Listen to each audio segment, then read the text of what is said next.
mic? Oh. Yeah, I think we are. Here you go. I feel like with Mara, all... should I go ahead and make Speak into my chest? Oh. Yes. Yes. Okay. So just so you know, we are here at a pro event at the USA Cabinet Store in Alexandria. I always get those two confused. Alexandria, Virginia. We are excited to have everyone here this evening. We have a special presentation from Croessmann and Westberg on the Department of Labor's final rule on independent contractors.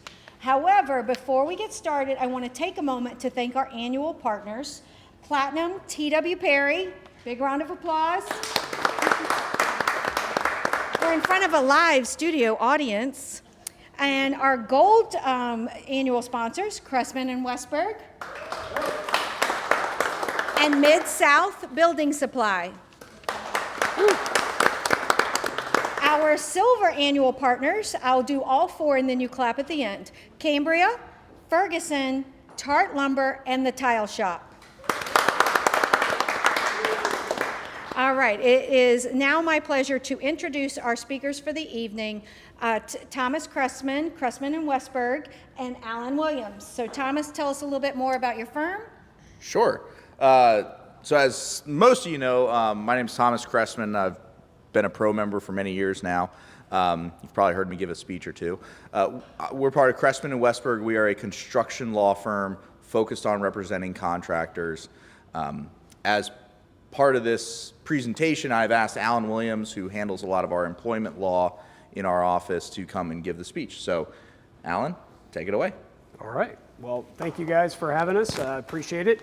I'm hoping that I don't make this too anticlimactic, because this is going to be a lot of dry information. We're going to try to give you guys lots of opportunities to ask questions, because it is very fact specific, right? So circumstances are the whole purpose of this rule. So if you do have questions, go ahead and ask us during the presentation. Yes. Do not wait till the end. We'd rather get those questions answered in a timely fashion, okay? Yeah. And we also have people watching on live stream. So Mara and Moya, if you see any questions, just interrupt. Yep. Okay. So we're talking about the Department of Labor's final rule. ABC's president put out a press release that apparently set the world on fire, because everybody's really concerned about employees versus independent contractors. I got some good news and some bad news, and we're going to go through all that for you guys. First, my Yogi Berra quote for my dad's sake. I thought it was appropriate. When you come to a fork in the road, take it. It's as confusing as all this will be, so I thought it was appropriate. So here we go. And it's not gonna, will you, there. Okay, let's start with the obligatory legal disclaimer. It's not intended to be legal advice. We are attorneys, come on. Right? All right, you've seen it, and so that covers us. So thank you. A little bit of background first. We make a lot of assumptions that people know what all this stuff is, and we don't want to do that. 2021, the U.S. Department of Labor issued a new rule addressing worker classification under the Fair Labor and Standards Act. I always mess that up. Affectionately called FALSA, FLSA. However, the background of that starts in 1938 when they passed the law, and it's intended basically to prevent abuse of workers. Sets minimum wage standards, tracks overtime, things like that. It requires you to keep maintenance records for hours for your employees, things like that. What we had up until 2021 was a test based on looking at all the circumstances surrounding the individual claim, and it was called a economic realities test, effectively. So that focused on 6 factors. Sounds familiar, right? And you're going to see in just a minute how familiar it is. In 2021, the new rule that was created under the Trump administration created 5 factors, 2 of which they made basically determinative. So really 2 factors. And that made things a lot clearer for business owners to determine who was and wasn't an employee. And those 2 things are right there: nature and degree of control, and the opportunity for profit or loss. And those 2 things are pretty easy to prove one way or the other. So the new rule, immediately the Department of Labor tried to undo the 2021 rule And the court told him no, you got to go back through the whole rulemaking process. So the new rule goes back, 6-factor test, remember? We go back to a 6-factor test based on the totality of the circumstances and the economic reality that it creates. So, all that to say, we'll get to that in a minute. March 11th is when this goes into effect. So, next here, real quickly. March 11th of next year? No, 2024. 2024. So we Yeah. are, roughly 2 weeks out. Roughly 2 weeks out. Yeah, so sorry, 2024. And forgive me if you can't hear me, let me know, I'll speak up some more. Other considerations I want to just highlight and then we'll move past, but because they're relevant. This new rule only applies to situations where we're talking about the Fair Labor and Standards Act. So if there's a dispute over wage theft or unpaid wages or overtime, things like that that would fall under this act, this is where this determination happens. And that's important because that's the one that's going to impact you guys most relevantly. There are state laws to consider. This doesn't change that. Under Virginia and Maryland law, for example, there's a presumption of employment now. So you actually have to affirmatively prove they're not employees. And we can talk about that another time. Actually, just to clarify that, that's for everybody, which Yeah. means like when you hire our law firm, there is essentially a presumption that we are your employees until we can prove otherwise. Now, it's pretty easy for us to prove that we're not your employees, but that goes across the board for all people that you hire, all companies you hire. Yeah. So also IRS still uses their what we call 20 factors that they publish. So that's a whole big analysis of the whole situation. So again, fact dependent, but 20 factors. We're not going to go through all that. ERISA, this is talking about benefits that you may owe, retirement, health coverage, things like that. They have similar tests. That doesn't change either. This just applies to these situations under the Fair Labor Standards Act. Don't you love how there's like 4 or 5 different things Yeah. you all have to keep track of? Marty. Marty. So is it pretty cut and dry whether it's W-2 or 1099? Or is that kind of Oh, no, not at all. That would be way Yeah. too easy. Marty- We wouldn't have a job. Marty, we're, And we'll go through each of the 6 factors to explain how nobody no. knows what to do. So Marty's question was, is it pretty cut and dry as to W-2 or 1099? I still got 11 slides left, Marty, so yeah, it's not that cut and dry, unfortunately. So, all right, so the new rule, my Stephen King quote I like, sooner or later everything old is new again. And that goes back to, we basically went back to what it was prior to the 2021 rule. A little bit of nuance in the guidance, but effectively the same analysis. So the new rule, it basically does set a different standard than the 21 rule only by going back to the 6-factor test. That's relevant because prior to 2021, there was no promulgated rule. It was unofficial guidance posted or given by Department of Labor. And it doesn't really change anything as the courts are concerned in the sense that a promulgated rule is just another factor that the court's going to consider in their analysis. So the court doesn't have to follow this rule, right? Now, the body of case law that developed prior to the 2021 rule is still precedent, meaning like it's still something that courts looking at a matter today refer back to. So they're giving very heavy reliance, though. Like, so when the courts are looking at, are you an independent contractor, are you an employee, they look at this new rule and go, okay, we're going to put a lot of deference into this. So yeah, we don't have to follow it, but they're kind of going to follow it. yeah, no, exactly. And mainly because this rule, and DOL says this in their rule background and all the stuff they publish, they say that this rule is based off of all the case law, even though they kind of informed all the case law. So new rule, we're going to get into the meat here. So Marty, here's the answer to your question. No. No single factor is more important than the other. Like we said, the 2021 rule made 2 factors the most important, which effectively meant that the other 3 factors didn't mean anything if you could prove the first 2. In this case, we're going back to opportunity for profit or loss depending on managerial skill, and we're going to go through each one of these. So investments by workers and the potential employer, degree of permanence of the work relationship, nature, degree of control. Some of these are going to sound familiar. Extent to which work performed is an integral part of the employer's business and the skill and initiative of the worker. So without further ado, all right, factor one, opportunity for profit or loss depending on managerial skill. That makes a lot of sense to no one. Basically, the rule says that we're going to analyze how much the worker benefits from the relationship based on their managerial skill. So some things to consider here that DOL is looking at. Can the worker negotiate what is charged or what they are paid for services provided? In the building context, if you are a contractor and you're hiring subs, well, you're asking for your sub to bid on things. So that goes towards saying, yeah, they're independent contractors, right? Can they accept or decline jobs? Do they determine the order and time of the job or performance? Now, this last one for builders, contractors, home improvement specialists, this doesn't mean that because you have a construction schedule, you're controlling how they determine the order and time of the job performance. Because if your schedule gets blown up, you're going to have to call them and ask them if they're still available on a certain day. So they're still impacting the schedule to their own discretion, right? So, so don't freak out when you see that. All right. Also, does the worker engage in any separate marketing to try to expand their own business? Basically, are they doing anything to promote business other than just your business, right? Can they hire others, purchase their own equipment? Do they rent space? Some typical things you would think an independent business would do, right? Some of these are going to be kind of obvious and some of them are not. So we'll go through each one of them. So some of the examples that the DOL tries to give and some of the ones that we've been working through, you have landscape workers in the sense that like, hey, I do all the same jobs for the same guy.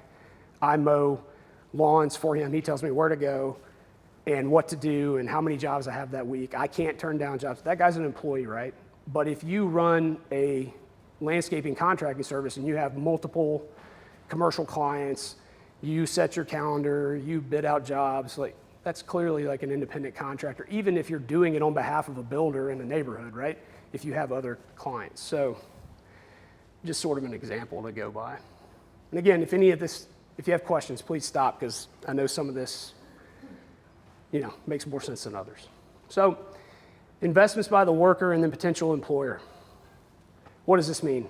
Basically, when DOL looks at the relationship between the worker and the employer, potential employer, when they're making this determination, they look at investments either in time or money or like-kind services and how are they capital or entrepreneurial? And what does that mean?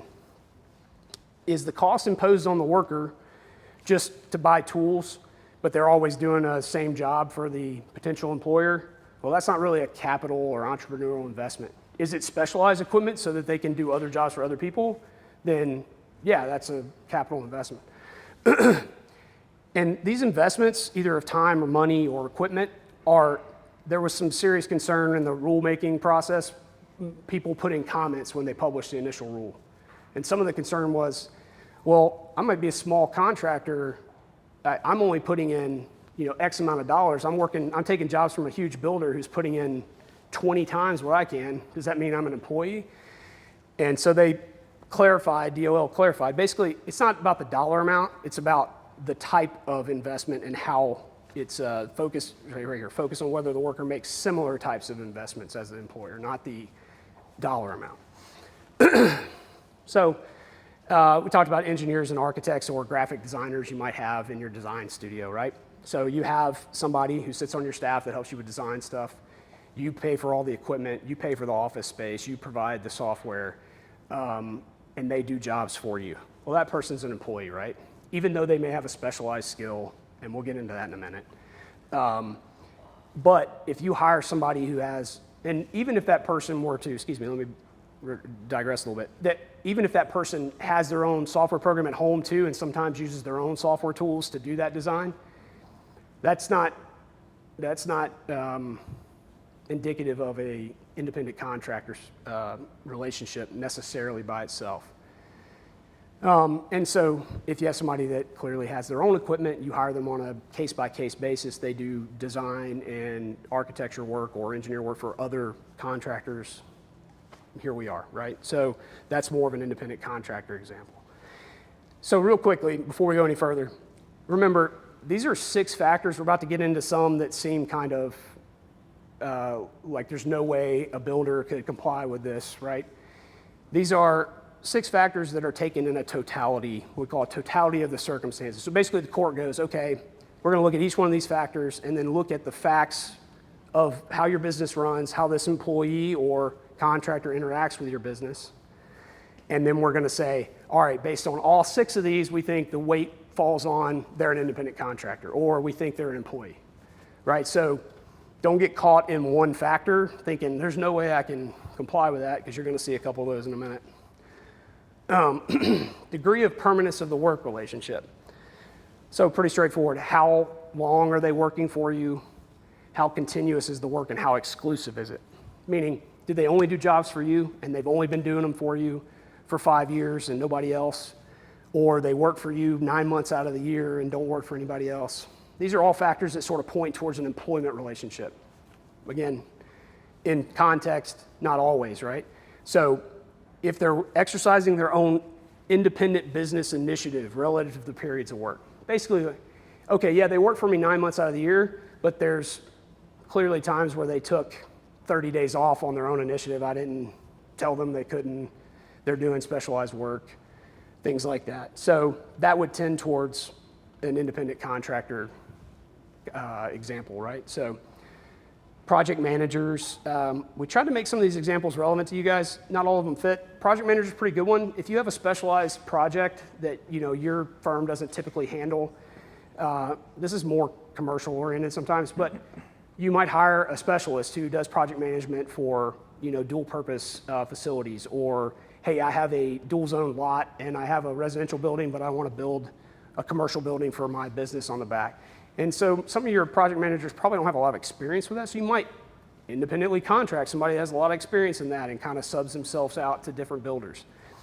So you have that scenario, that would be an independent contractor. Your project manager who shows up to may work on 5 to 10 projects a year, who's only doing it for you, who is you're providing all the resources and the contracts and all that. I mean, that's an employee, right? So some of this will be a little more straightforward than others.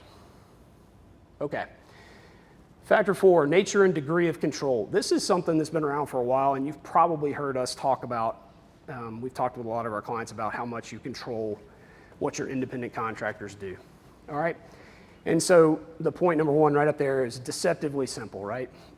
Well, hey, I don't say that I have control over the employee, and I don't really exercise any control over the employee.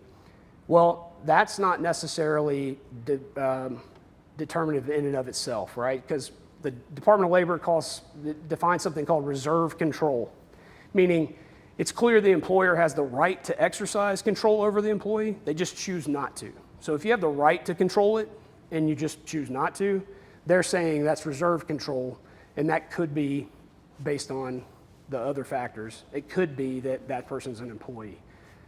So it's important to understand it. It seems simple, but it's not always that simple. Relevant facts, schedule settings, supervised performance, who's setting those performance standards, restricting work for others, do they get to set their own rates and prices? We've talked about that previously.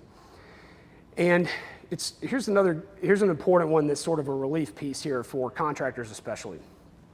Just because you're controlling a situation or taking an action that's sole purpose is complying with the law, when you do that, that's not indicative of employer control. So for instance, you hire a sub, it's your responsibility to make sure that person's licensed to do the work they're saying they can do, right? So taking that step to supervise that piece of it, saying, hey, you need to prove to me you're licensed before I let you on my job site, that's not control in this scenario, okay? So for that, that's good.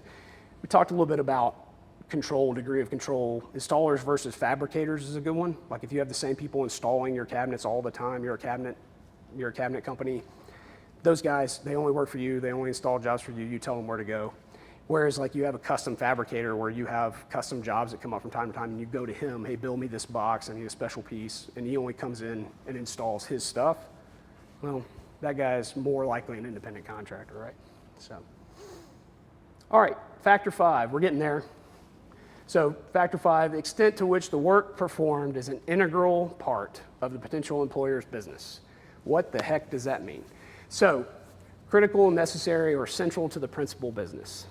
So, this is one that's tough for contractors, for builders especially, and remodelers.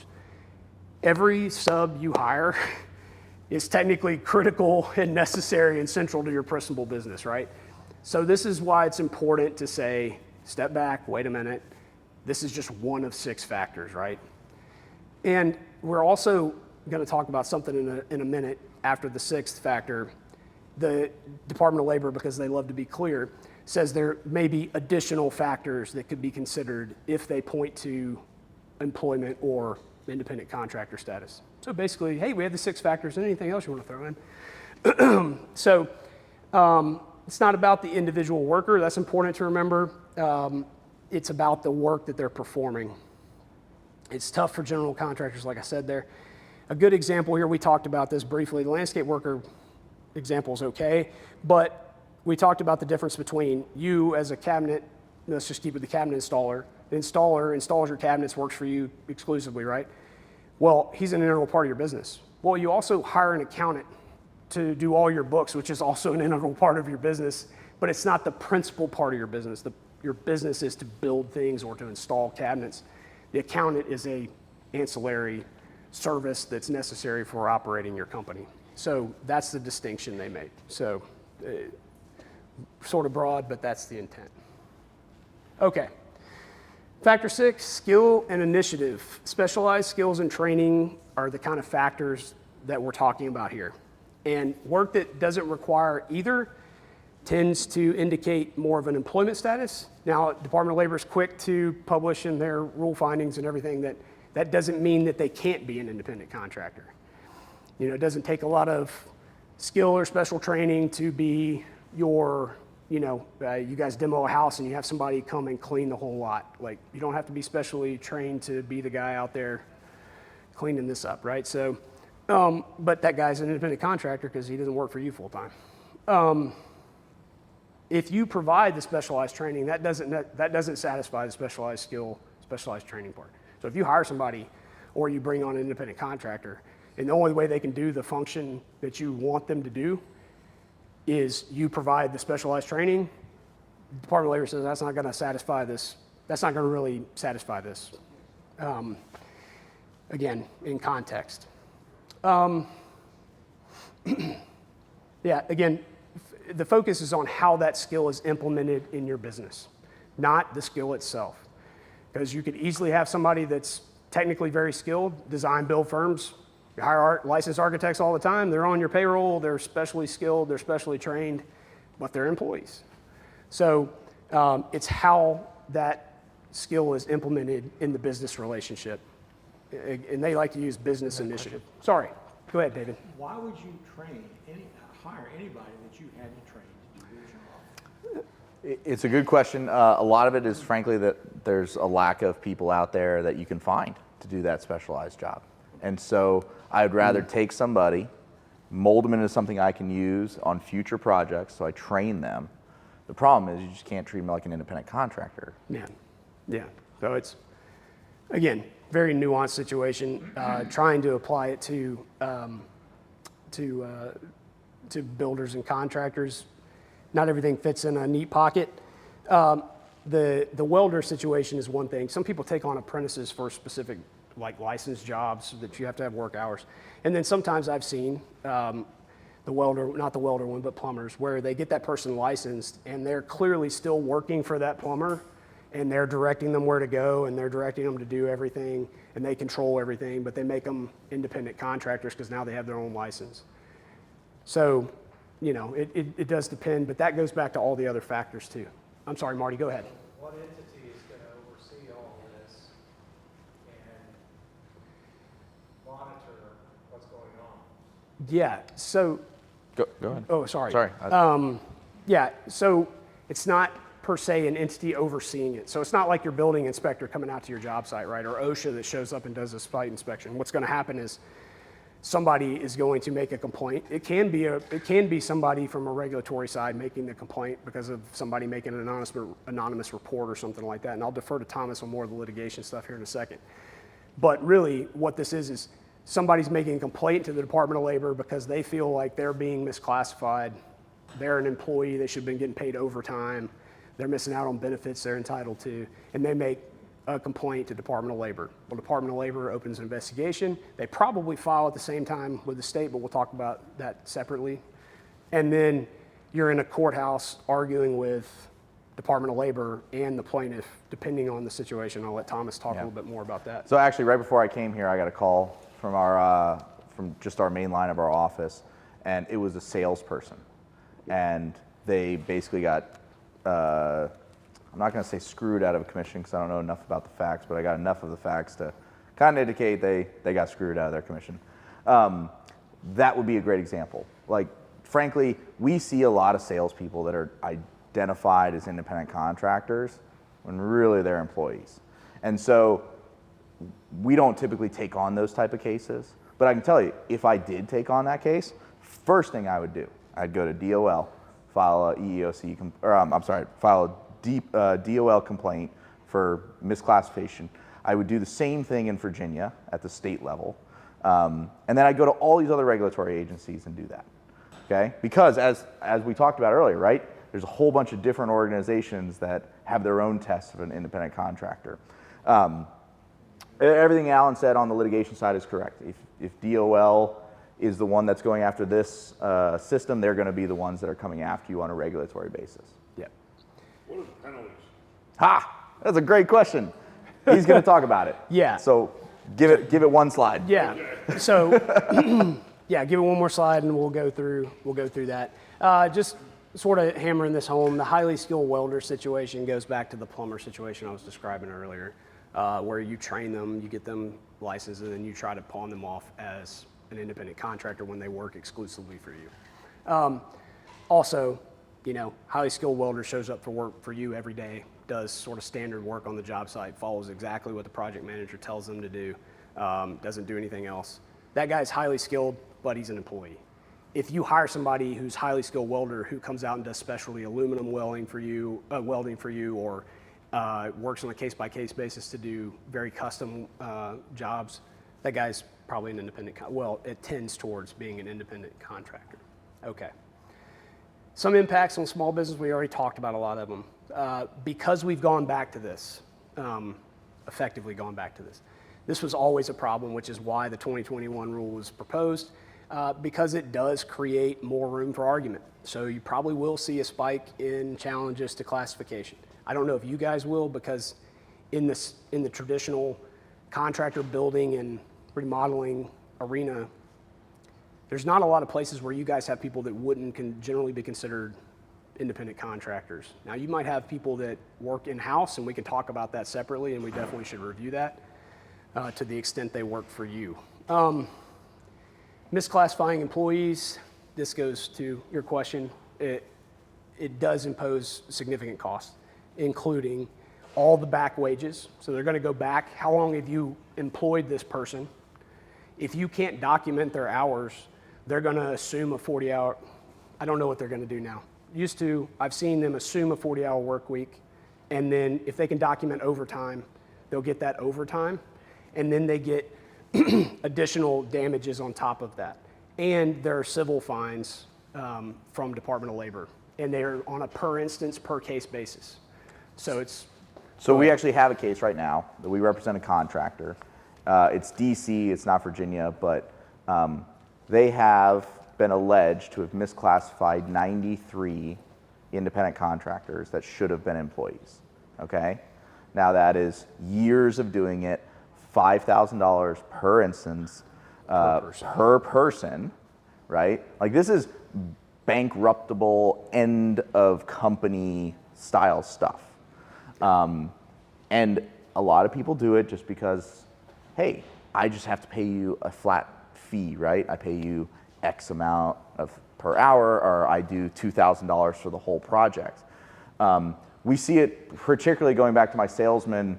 You see it a lot in the salesman realm where they're not tracking how many hours they're working, right? Because they're out there either door knocking or selling, whether if you're not door knocking, you're selling in the home.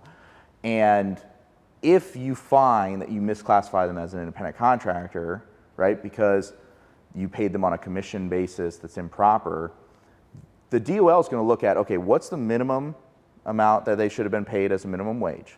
But also, what about the overtime, right? They're working 80 hours or more, right? Did you pay them overtime? Of course you didn't, because you misclassified them. So those penalties plus all of that can be massive. So like in our 93 misclassified one, I mean, it's several millions of dollars that we're fighting over. Yes? It's like you can't pay an employee commission. Ooh, no, that's different. There is, depending on, going back to my salesman, you can have a W-2, what is referred to as an outside sales rep, but you have to do it all the right way. So my recommendation, because it's a little bit, I don't want to go down rabbit holes on this, talk to your lawyer, and they are certainly happy to help you explain it all. Yeah. Marty? Good. Let's just say hypothetical, that they're undocumented. Undocumented. So just go ahead and finish your question, and then I'll repeat it for the camera. And they're working for you, and they've never presented any citizenship. Yeah. Do the same rules apply to that? 100%. So the question for those on the camera is, if I hire an undocumented worker, do essentially the same rules apply? And the answer is yes. Undocumented workers are subject to FLSA, okay? Which means minimum wage, overtime, all those things. The construction industry is notorious for hiring undocumented workers. A lot of it is because they don't have social security numbers. And so they're figuring out, like, how do I pay this person? The undocumented worker goes and gets what's called a TIN, which is kind of like an EIN style number, and then they pay them through that, right? They get a W-9, just like you would any other 1099, issue a 1099, and you go about your way. However, you see a lot of undocumented workers that really just work for one company, and so that's improper. Yep. Jim? Most of our employees are employees on our payroll, pay them, take tax, all that stuff. But when they are initially hired, because we have a fair amount of turnover in new hires, we make them 1099s for the first couple of weeks that they work for us. Because of the headache of putting them on the payroll, they work for us for 3 days, and then at the end of the year, we're, fiddling with the taxes and all that crap. So we put that, is that legal? Okay, whoa, good question there. So for the camera, the question was, hey, we have a lot of high turnover, and so while we have employees for everybody, the first, what'd you say, 10 days, months, 2 weeks, something like that, we do it as a 1099 and then essentially convert them. There is no, I'm trying to say it nicely. No, it's not right. Bottom line, okay? And that's because during those 10 days, you're probably doing all the training, right? You're not hiring them and saying, Jim's business in particular is paint. So like, hey, Joe, go paint because you're so perfect at it, I don't need to train you at all, right? There might be training to your system or something.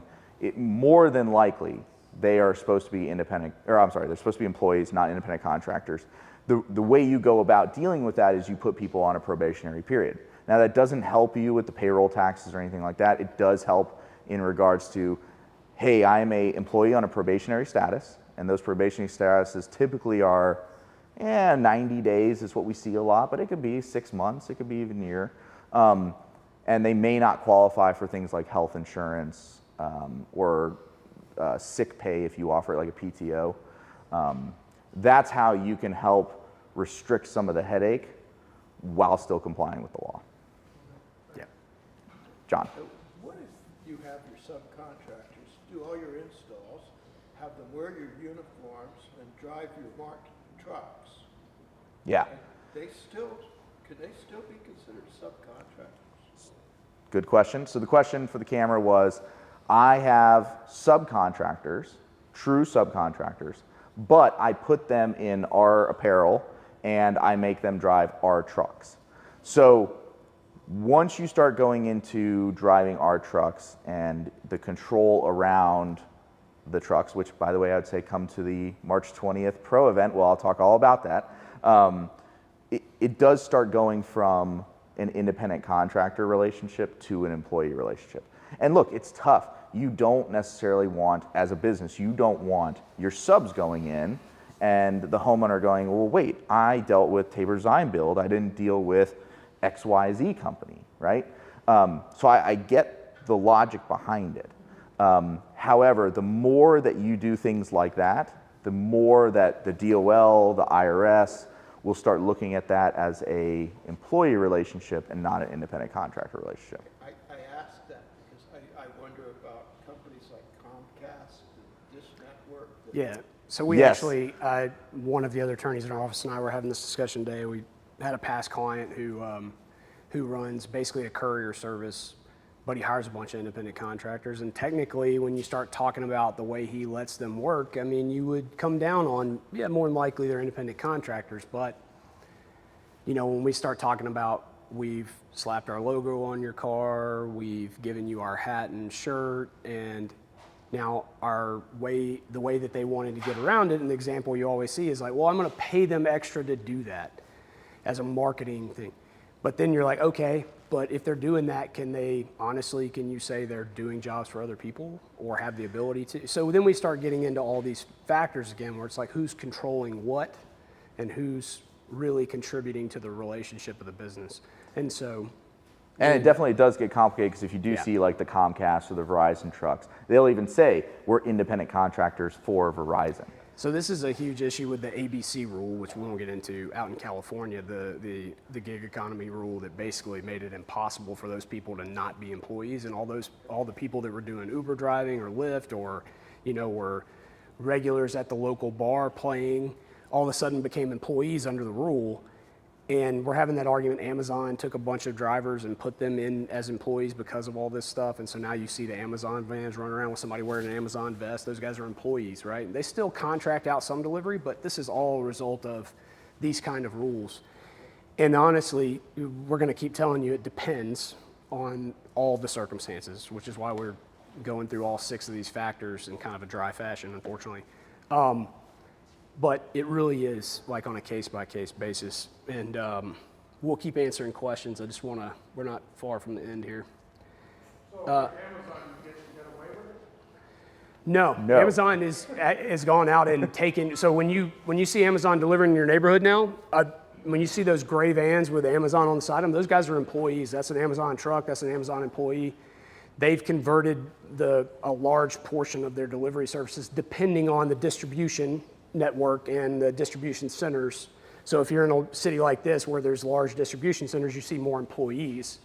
If you're in more rural places, you see more independent contractors, and that just has to do with who's controlling what. And those guys that are independent contractors, my understanding, I haven't represented Amazon, my understanding is that they, you know, when you start looking at all this, they do actually exercise less control over those guys. They do actually courier for other people, and they can pick up packages for other people. So Amazon doesn't get away with it. It's just an example. I don't know, Home Depot does this with other contractors, but at one point, they offered paint. And we were entering a new market in the Outer Banks. You know, we're down there, either make a name for ourselves, so we paid for the store. Where Home Depot uniforms, Home Depot magnets went over top of our logo. And we reported ourselves as Home Depot employees whenever we were on a project-based sense. Yeah. Yeah. Basically competing against ourselves, Yeah. you know, Yeah, I mean, when it worked. they still do all the pro install stuff. It's, you know, I used to, before I went to law school, I worked for Lowe's corporate doing a bunch of different stuff. But yeah, I mean, you're basically on some sort of preferred status that you paid for, and you get all the jobs bid out of that store. Yeah, you're wearing the Home Depot or the Lowe's stuff, or they have. I haven't seen that recently. To the extent they're still doing it, you know, we're having the same analysis, right? It's kind of case by case. How far are they taking this? I guarantee you they have a lawyer somewhere in Atlanta looking into that. So, but yeah, that gets really sticky. But if you're, so here's the difference though, you know, especially some of the licensed contractors they hire to do certain jobs. If you're doing work for other people and you have that contract relationship, if you're slapping their stuff on for that job, but you're doing a whole bunch of other work for other people on your own dime and your own time, and you had to actually pay for that contract relationship, we start hitting a lot of the factors that sort of tip more in favor of an independent contractor status. So again, I don't want people to get wrapped up on one thing that they see happen all the time, because it is totality, right? So just because you are wearing their stuff doesn't mean that you're not an independent contractor. So, but it's a good example. So real quick, I'm sorry. Couldn't you construe the employer that has that type of relationship with their employees that use them as independent contractors, as the employer could be committing tax fraud? We're not even getting into the tax Yeah. thing. It's a So- nice fun thing. So this is, kind of where we're going. Yeah, so like, I mean, why do people do this, right? Like that might be an inherent question of like, why would I set somebody up as an independent contractor versus an employee? Well, undocumented workers certainly is one, right? And we talked about that. The other one is saving on payroll taxes, right? So as anybody that's a business owner knows, like when I cut a paycheck, the employee pays, I think, 7.5%, and then the employer pays 7.5%, right, as payroll taxes. Well, guess what? You don't do that as an independent contractor. Like, if our law firm sends you a bill, you're not like adding 7.5% to it, although you're more than welcome to. So there's that, and then there's a whole associated about Medicare and other things that that add to the cost to make it more expensive. So really, at the end of it, it is tax evasion, right? So yeah, I mean, going back to the part where I was talking about how these laws come about, this one in particular does come out of like labor abuse, right? To the extent we have any of that anymore that needs a federal regulatory agency and a rule, that's not for me to say. I don't want to get into politics, but my point is like that's why these things come about. The tax part of this is really about everybody getting the taxes, paying the taxes that are due, right? So going back to my DC case. Like, why is that such a big deal? Frankly, it's because DC government wants their portion, right? They got screwed out of 93 employees, would-be employees, taxes for years. And so that's why we're in this big fight. DC's weird, and I have a lot of opinions about it that I'll not talk about here. But it's not even about the protection for the employee. They will couch it as such. But really, it's the government wanting their share. And that's why there's such heavy penalties with it. all right, so with my quotes here, mere prattle without practice, right? So what are we going to do about it? Things you need to do. We talked about it. You need to work with your attorney and conduct an audit of all your independent contractor relationships. You should be reviewing your agreements at least annually anyway. And if you have work descriptions in those agreements or any kind of recurring descriptions of work or things like that, you need to look at those too. Current classifications, if you're classifying somebody as a 1099 contractor and you go, you need to talk to an attorney about it. Implement and revise your written agreements. If you don't have written agreements, this is a great time. You should talk to your attorney about that because that is going to be one of the things that gets referred to the most when we try to flesh out what the relationship actually is between you and the independent contractor, right? So get it in writing. Well, there's multiple reasons, not just Department of Labor, but we'll stick on this. And then, hey, maybe it's time to consider converting some of those independent contractors to employees to avoid all this. Because like Thomas said, the ramifications over time can far outweigh the employment taxes or the headache of running payroll right now. So, Or the legal fees. or of the fighting legal it. fees. Yeah, I mean, we're not even talking about what it costs to do all this representation.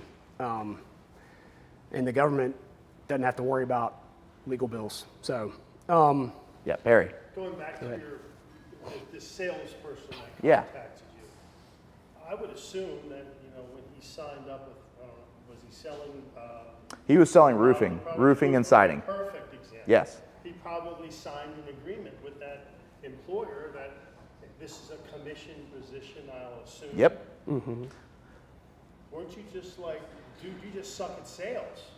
So So one thing is, yes, I get it. But I mean, that really, he signed an agreement, he couldn't make a sale, but now he's pissed off and he wants his pound of flesh. And he might get it. That's what we're saying. 100% he'll get it. So here's the thing. Yes, it is important to have an agreement, okay? And back in the two core, was it 2021 rule, the two core test, they used to put a lot more emphasis on the agreement between the parties, right? Like, so if you and I were entering into an independent contractor agreement, we both agreed to it, they kind of took that as a factor. It was in the document. Yeah, that's not the case anymore because they're so concerned about basically people contracting away around the law. Yeah. So they really are going to the 6-factor test, and it's all about control. So most salespeople, it's like, hey, you got to clock in at 8 and clock out at 5, right? Well, if you're having somebody clock in, that's a heck of a lot of control. I'll use the lawyer. If you have a lawyer, it's because it's an easier example, frankly. You don't call up your lawyer and say, hey, you got to clock in at 8 and clock out at 5, right? And that's because of the difference in the relationship. You don't have the amount of control over the attorney like you would your employee or would-be independent contractor. Yeah. So, and agreements are just one piece. You can go back to that. Yeah, agreements aren't everything, and they weren't even everything under the previous rule. And you can put something in writing, but if when we look around it doesn't match what's in writing, obviously we're going to have problems, right? So, reviewing those things is really more about identifying risk and issues and stuff like that. So, but to your point, you know, just because they work for you and just because you pay them only commissions, you know, you can't just put it on paper they're an independent contractor. So there are plenty of commission-based employees, and as a matter of fact, there's a whole Department of Labor rule on how you pay those people, how you calculate overtime, how you track hours. So, and that's what kills me the most is there actually may be a legal way to actually accomplish what your goal is. But if you don't talk to a lawyer, you might be going down the independent contractor route because that's what everybody else is doing, and then get yourself in a whole bunch of trouble. yeah. All right. So, well, we've been doing this, but Yeah, any other questions? yep. Any questions from the? So how clear was that, right? I mean, you guys are just experts on it, right? Well, let me give you a little tip, okay? Now, this is something we do internally in our law firm, and it's kind of just a gut check, okay? Now, we certainly go through all the factors, but as just a gut check, when you're hiring somebody as a would-be independent contractor, most of you here are business owners. Do you really look at them and go, yeah, they're truly running like a whole separate business? If you can't, to your gut, say, yeah, they're really running their own thing, they're representing other clients and they're working for other clients, take that as a big red flag, right? Your gut does a lot for you, and especially in this kind of instance. Yep. Like I said, if you have to hesitate, it's worth picking up the phone and asking. So, any other questions? Any questions from? Yeah, Rachel. I just want to say, Tom and Oliver, thank you. And I've worked with you closely the past several months on building a agreement with our independent contractors, subcontractors. And the clarification that you've been able to provide has been like wonderful. So just again, thank you for understanding all of this and being able to explain to those who just want to operate the business. Yeah. So I appreciate it. No. Well, Oh, thank well, you. thank you. That's I appreciate that. Thank you. So if you do have any questions, especially for those on the camera that aren't here today, please do email us or call us. We are more than happy to sit down and talk with you, and frankly, we don't even charge for it because we'd rather have you get the right advice than to not pick up the phone and really get into a whole bunch of trouble. The amount of money you will spend on us to help you on the front end is almost nothing compared to what you will spend in the back end, okay? Yep. All right. And we'll be thanks. sticking around, Yep. so if anybody here, physically here, wants to have any questions or discussions, more than happy to. Yeah. Thanks, guys. Really appreciate it. Or, Tomorrow. Sorry. all right. Tomorrow we cut you off. My bad.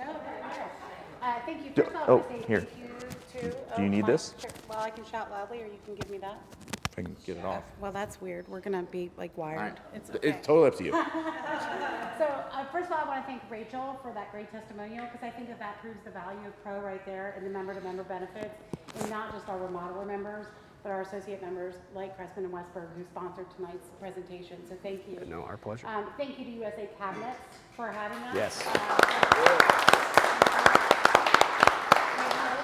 Thank you to SE Studios, who is one of our newest members, who actually, and I failed to announce he is one of our newest members because you're still in the process, but close enough, who stepped up to sponsor our live feed to extend this opportunity.